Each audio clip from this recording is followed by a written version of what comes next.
Meskipun masih banyak catatan, penampilan Timnas Indonesia U20 asuhan Indra Syafri sejatinya patut diapresiasi. Dua kemenangan penting yang berhasil diraih atas Maladewa dan Timor Leste benar-benar membuat Garuda Nusantara memiliki modal apik di laga terakhir melawan Yaman. Yaman U20 memang disebut sebagai lawan terberat Chance Eleven dan kawan-kawan di grup F ini. Terbukti di laga yang baru saja terjadi, tim asuhan Indra Syafri harus tampil habis-habisan menghadapi serangan dari Yaman. Sama-sama menoreh poin sempurna di dua laga awal, Yaman U20 hanya kalah selisih gol dari Garuda Nusantara yang memuncaki papan klasemen. Sebelum bersua tim tuan rumah ini, pelatih Yaman Mohamed Hassan Ali Al-Badani dengan tegas mengatakan tak peduli timnya main kolektif atau individu di partai terakhir. Baginya, setiap tim punya cara sendiri untuk memenangkan setiap pertandingan.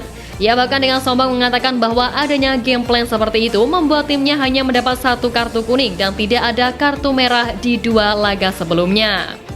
Tak hanya sombong, ia juga sempat mengeluhkan cuaca panas di Indonesia yang membuat anak asuhnya sulit untuk tampil maksimal. Menurutnya, jika kondisi cuaca lebih baik, Yaman seharusnya bisa mencetak hingga lebih banyak gol di laga sebelumnya. Maka dari itu, di laga terakhir ini Hassan Ali menyebut dirinya mengincar kemenangan lebih besar demi mengejar selisih gol. Tapi setelah melihat permainan apik yang disajikan tim asuhan Indra Syafri, pelatih Yaman U20 itu mengakui bahwa kekuatan Garuda Nusantara memang berada di level yang berbeda. Solidnya antar lini di tim Merah Putih membuatnya sadar pentingnya kesatuan tim untuk meraih hasil yang maksimal.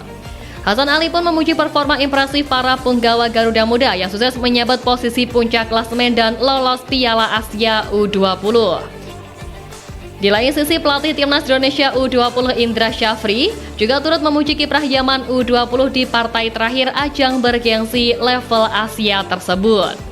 Indra Syafri mengakui bahwa sebelumnya ia sudah mempelajari gaya bermain Yaman U20 demi hasil maksimal di laga kali ini.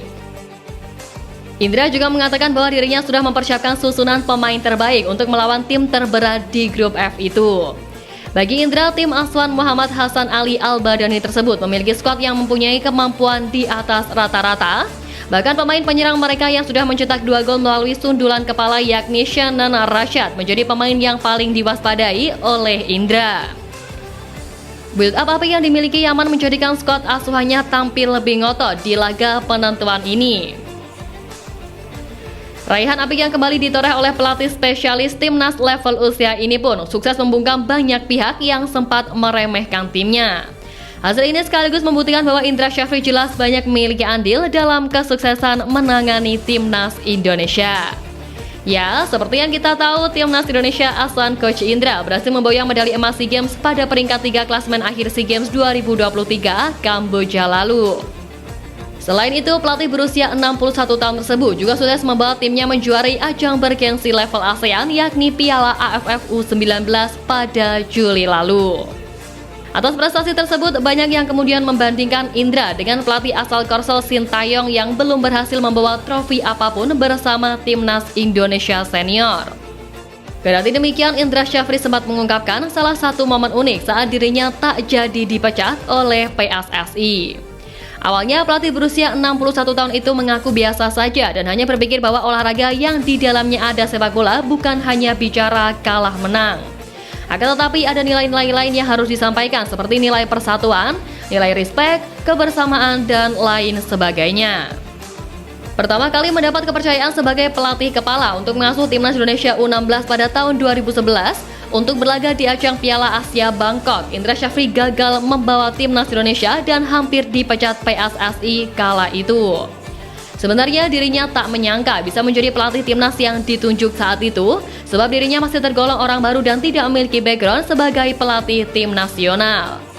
Saat itu pun dirinya masih menjabat sebagai instruktur pelatih dan kemudian diberikan 58 pemain yang kemudian ia seleksi dan akhirnya menjadi 23. Dari hasil tersebut, akhirnya Indra Syafri mengevaluasi apa yang menjadi penyebab kegagalan timnas Indonesia kala itu, yang mana ternyata tim nasional yang diboyongnya tidak menunjukkan keindonesiaan, yakni hanya terpusat pada satu daerah. Setelah itu, Indra Syafri paham bahwa sebagai pelatih tidak hanya mencari pemain yang berkualitas, tapi juga harus melibatkan semua provinsi sebagai bagian dari timnas Indonesia. Tapi walaupun kini telah puluhan tahun menangani tim nasional, di ajang terbaru yakni Piala AFF U19 tahun ini pun, ia mengaku memiliki ujian mental yang paling berat pada laga melawan Malaysia.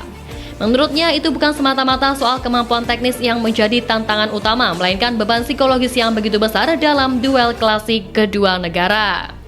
Ditambah lagi rivalitas antara Indonesia dan Malaysia yang telah terjalin sejak lama membuat pertemuan dari kedua belah pihak selalu diwarnai dengan ekspektasi tinggi.